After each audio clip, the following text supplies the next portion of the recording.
নমস্কাৰ, আইফোন নলখিমপুৰ শ্বপত আজি আমি এটা ভিডিঅ' ইউনিককৈ বনাই আছোঁ। ভিডিঅ'টো হ'লগৈ, আপোনালোকে শুনি লওক আৰু অলপ ভালকৈ বুজি লওক। আমি কিছুমান ডাঙৰ ডাঙৰ ফেচবুক আৰু ইনষ্টাগ্ৰামৰ ইউটিউবাৰ, বহুত ফেমাছ ছাবস্ক্ৰাইবাৰ ফলোৱাৰ, সিহঁতি গৈ পিনি কিছুমান মোবাইল শ্বপত ভিডিঅ' বনায় আৰু সিহঁতৰ বিশ্বাসত গৈ পিনি মানুহে মোবাইল কিনে আৰু এনেকুৱা শ্বপত গৈ পিনি ভিডিঅ' বনায়। সেইবোৰ শ্বপত 100% battery health brand new type কণ্ডিশ্যনৰ ফোন এনি টাইম থাকে আৰু এটা ডটো নাই, ব্ৰেণ্ড নিউ টাইপ কণ্ডিশ্যন তেনেকুৱা ফোনো থাকে। বেটাৰী 90% প্লাছ মাইনাছ, কাৰণ যেহেতু 100% battery health brand new type condition এটা ডটো না অপেন বক্স ডেমো ফোন কৰি পিনি চেল কৰে, সেই ফোনটোৱে হ'ল 90%ৰ যিহেতু প্লাছ মাইনাছত থাকে সেইবোৰ ফোন। আৰু সেইবোৰ শ্বপত গৈ পিনি যেতিয়া ইউটিউবাৰ ফেচবুক আৰু ইনষ্টাগ্ৰামৰ সৈতে ভিডিঅ' বনায়, সিহঁতৰ বিশ্বাসত গৈ পিনি মানুহে ফোন কিনে।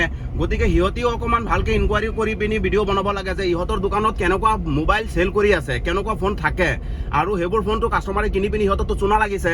গতিকে আমাৰ বিশ্বাসতো সিহঁতি ফোন কিনিছে। গতিকে সেইকাৰণে আপোনালোকে আইফোন কিনাৰ সময়ত ভালকৈ চালি জাৰি চাই চিটি লৈ ইনকুৱাৰী কৰি পিনি আপোনালোকে কিনিব। অকল যে কোনোবা ডাঙৰ ফেমাছ ইউটিউবাৰ ফেচবুকৰ সৈতে গৈ পিনি ভিডিঅ' বনাইছে, সিহঁতক চাই পিনি সিহঁতৰ বিশ্বাসত গৈ পিনি ফোন কিনিম তেনেকুৱা নকৰিব, কাৰণ সেইবোৰ শ্বপত এনি টাইম তেনেকুৱা ধৰণৰ ফোন থাকে যিবোৰ ৰিফাৰবিছ ফোন হয় আৰু কমপ্লিট ফোনটোৱেই কপি ফোন হয়। গতিকে ঠিক আছে, থেংক ইউ।